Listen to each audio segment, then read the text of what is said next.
Hey, this is Philip Soup with Empowerment Sessions. You ready? Let's go.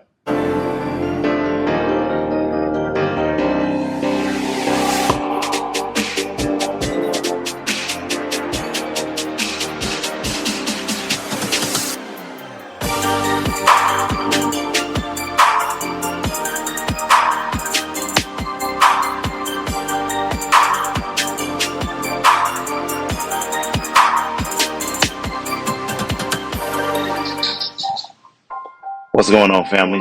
So hey, listen, man, I am absolutely excited as always to be in your place, your space, your time, and for you to let me in.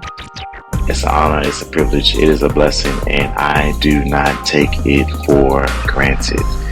And so today, as we go through this session, hey, I'm excited because we're recording the audio, but we're also doing the video. So whether you're watching this on YouTube, whether you've tapped into Patreon, I was about to say Patron,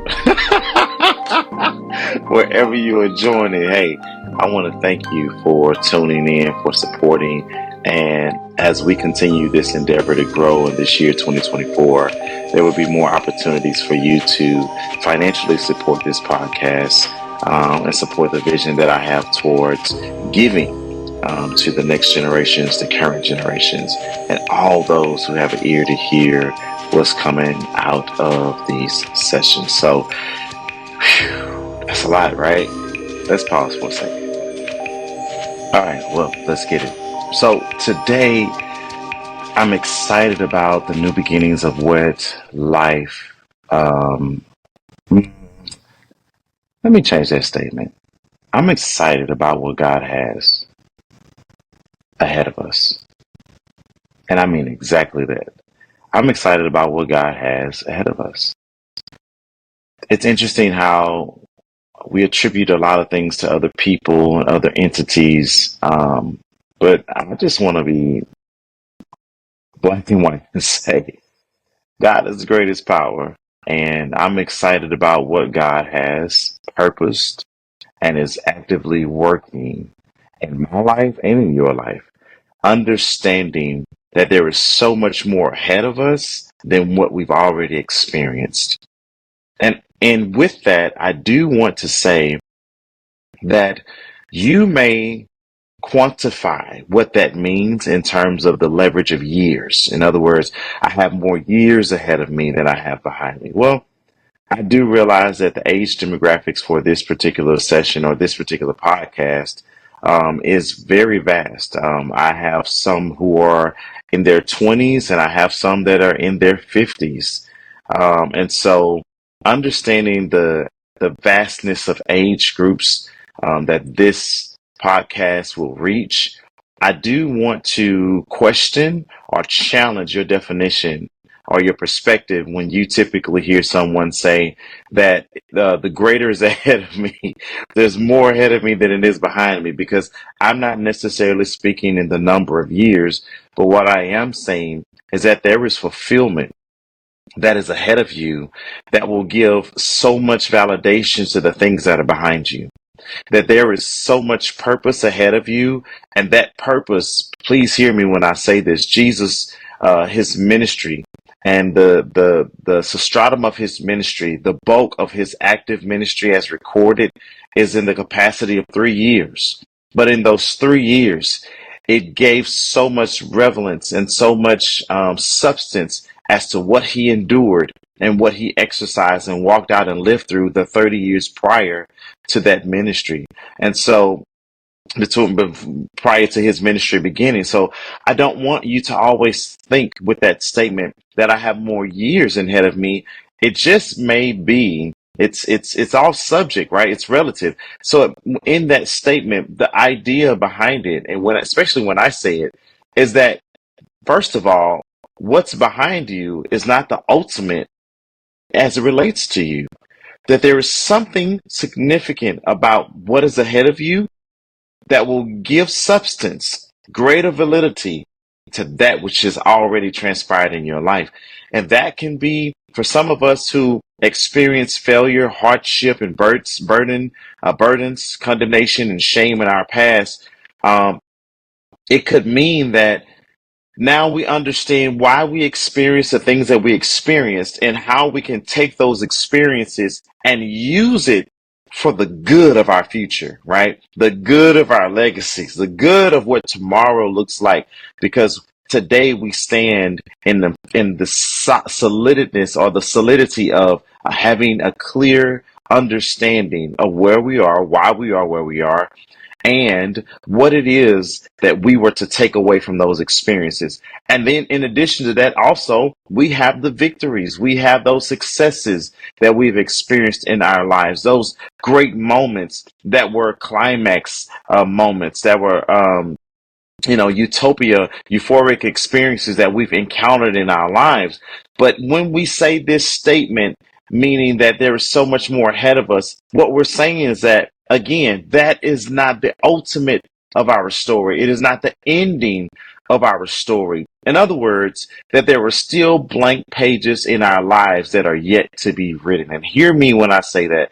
There are still blank pages in your life that are yet to be written. Some of you, in listening to this podcast, you may feel that you have hit a climax in your life, but can I tell you there is more? And some of you have been caught up in the cycles of what has been, and you haven't seen anything outside of what has been. Not just because we haven't experienced anything in the future, but because you have been entertaining and repeating the same cycles, the same entertainment, the same perspectives, the same conversations, the same friends, the same cycles in terms of patterns and habits, and you haven't changed anything in your life. And a lot of times it doesn't mean that you haven't challenged or tried to change some things. It just means that things have not changed and you've been consistently operating in this wheel, this hamster's wheel, just going through the motions of life. And it may have been to the point where your expectancy for something different, substantially different. Let me say that, substantially different in your life. Maybe the expectancy has faded along with the consistency of the cycle, right? And I hope it doesn't sound overwhelming, but basically you've been experiencing the same thing for so long that you've come to the place where you expect to experience nothing else, right? And so when I say that statement, I want you to know that if you are listening to this session, that statement is for you. It is a living statement. It is not a rehash. It is not just some saying that we say without significance and meaning. I want you to know that it is very intentional and it was divine that you would listen to this particular session. And I want you to understand that what is ahead of you is better than what's behind you, that there is still significance and value. There are pages in your life that are yet to be written. And the beautiful thing about that statement is that the pen is in your hand. Every day with the decisions that you're making, you are writing the script of what is yet to be told, yet to be heard, yet to be released, yet to be understood, yet to be lived. You are writing the script of your life. So wherever you are, this is for you. This is not a throwaway statement that you can pass on to someone else. This is for you. So get your strength back. Get your ability to dream back. Stir up the creativity that is on the inside of you that has been dormant, whether it's been for years, for weeks, for months, or for days. Maybe you run into a place in your life where you feel stagnant. I want you to find out what is the spoon to stir this good soup that you are. What is it that's going to stimulate your thinking? What is it that's going to stimulate ideas?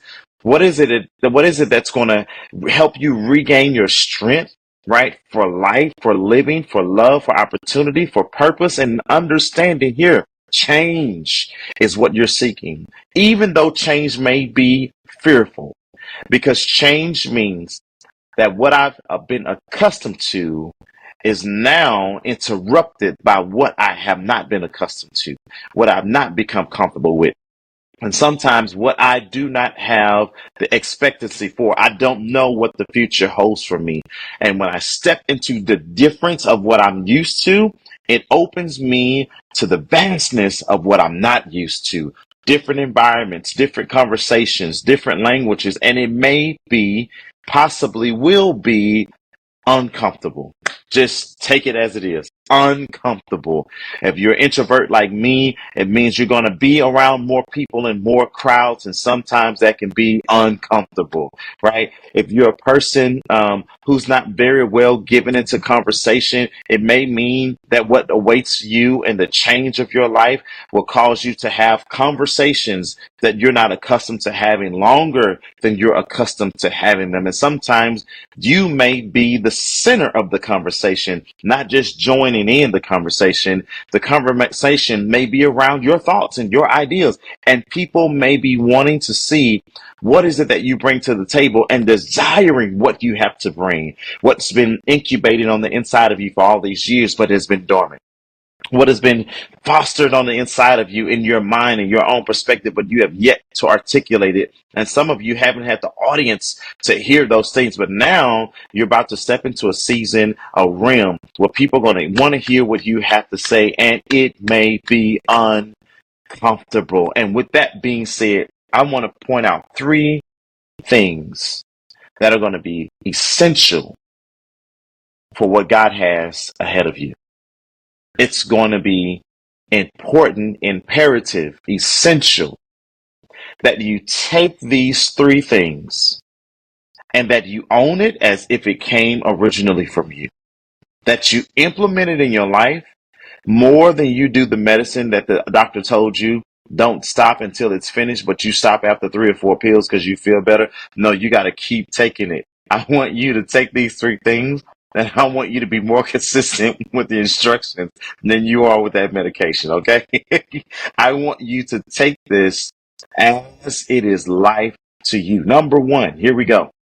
Number one, don't be so invested in your past that you can't receive the future.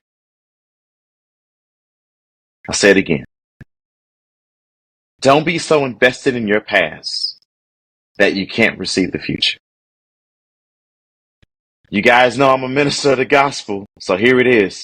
John chapter 5 talks about a man who was first described as having an infirmity, who was secondly described as impotent.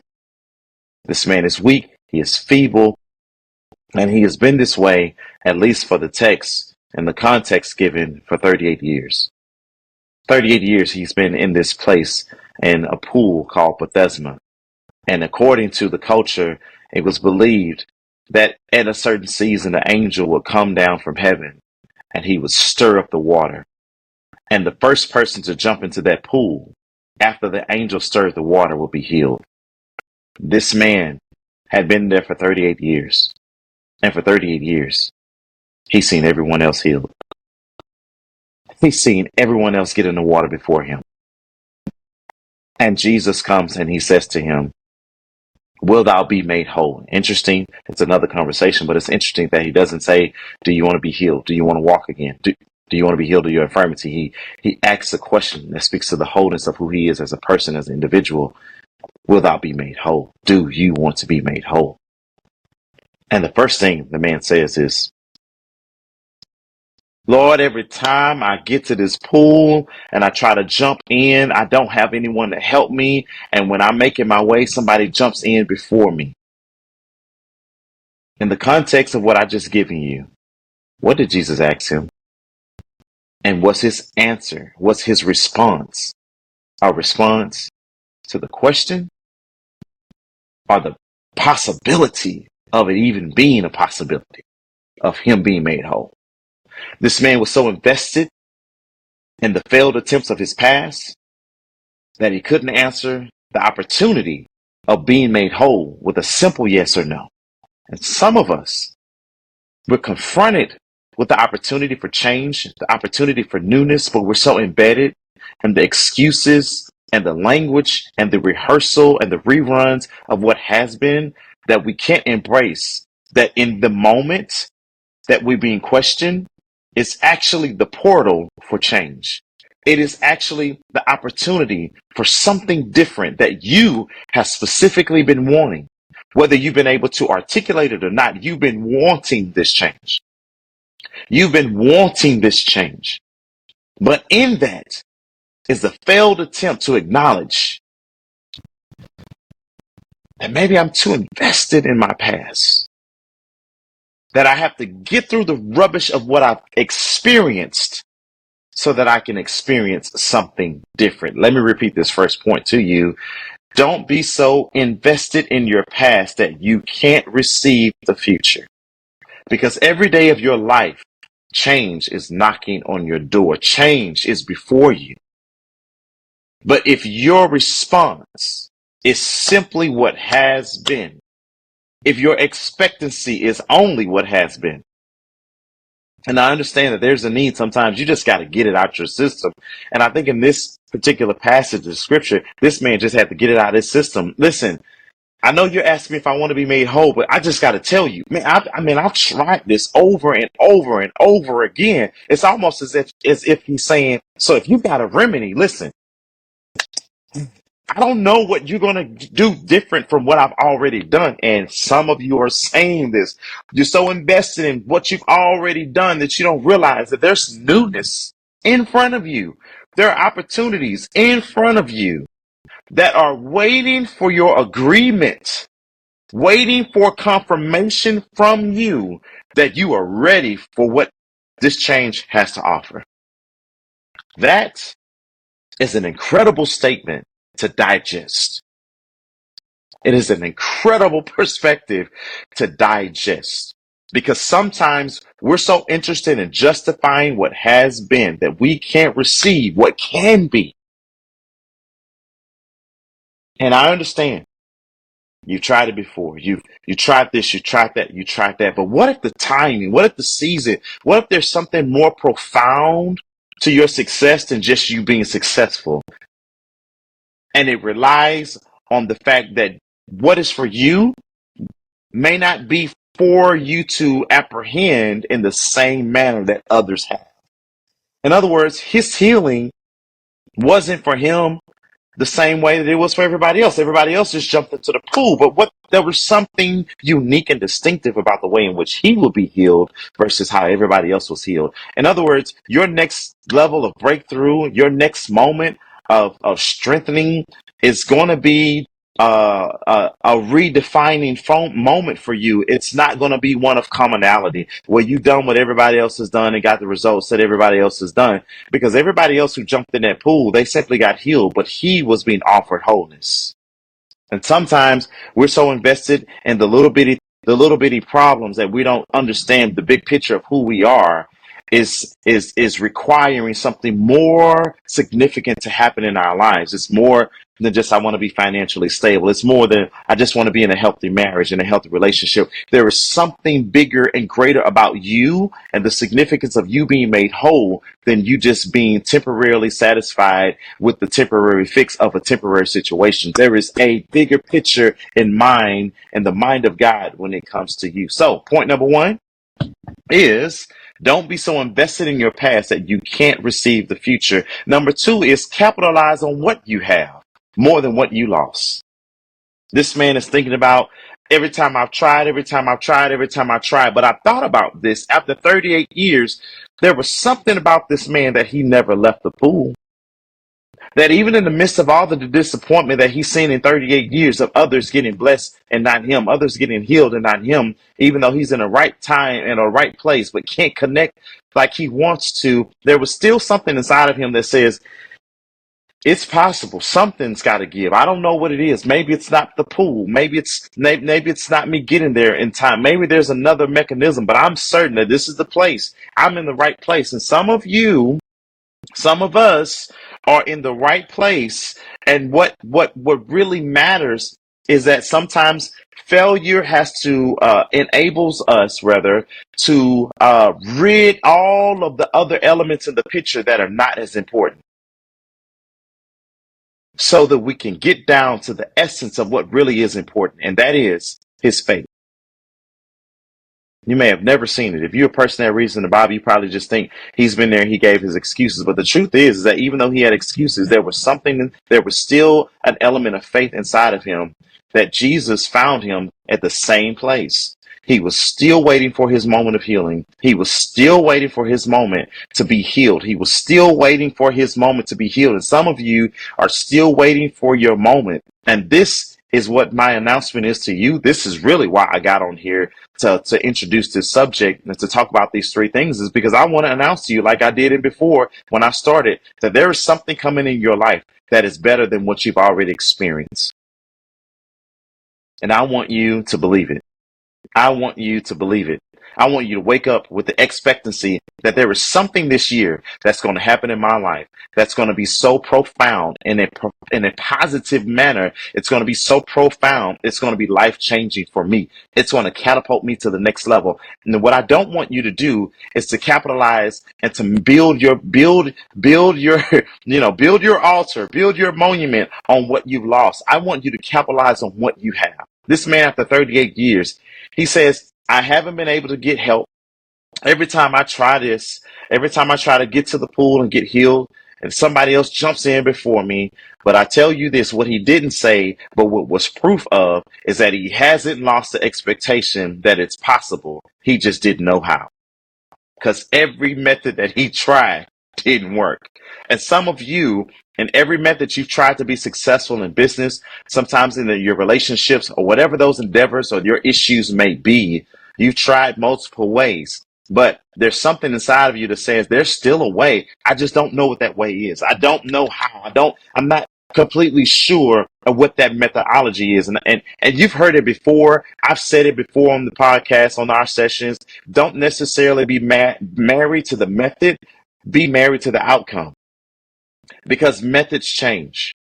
Just like seasons change, methods change, and you can't be so married to the method that you're not flexible enough to adjust. You're not flexible enough to be open to new opportunities. You're not flexible. You're so rigid that you're stubborn, and your stubbornness is going to be the pathway to your own demise. Your stubbornness is going to be the pathway to consistently operating in a cycle of failures.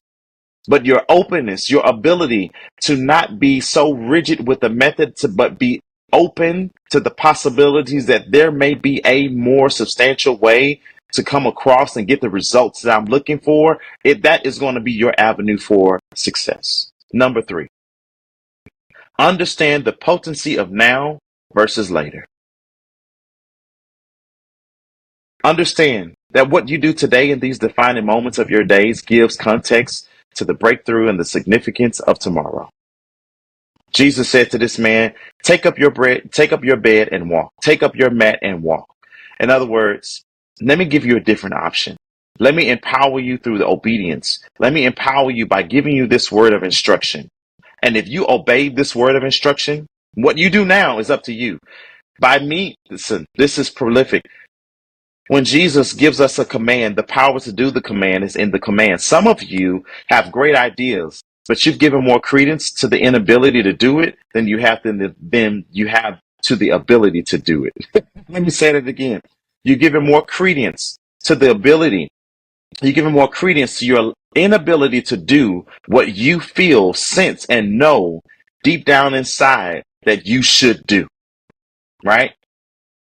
And what you fail to realize is that the potency of you doing it now and taking the action steps now is what you really desire, that's going to give you the results that you desire.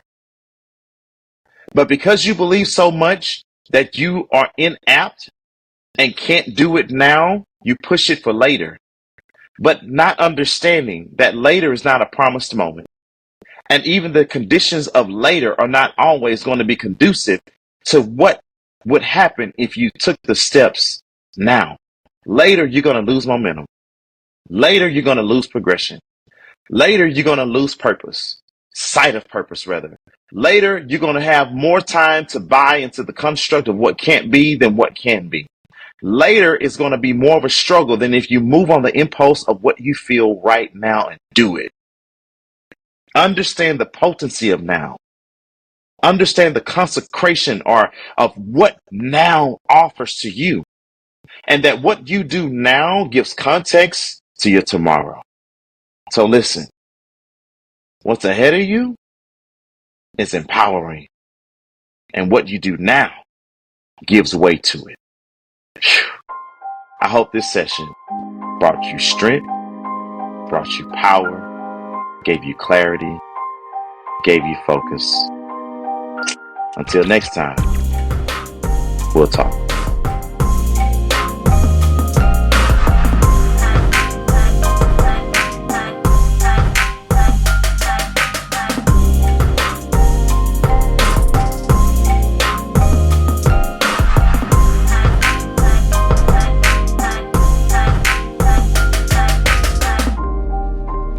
Whew.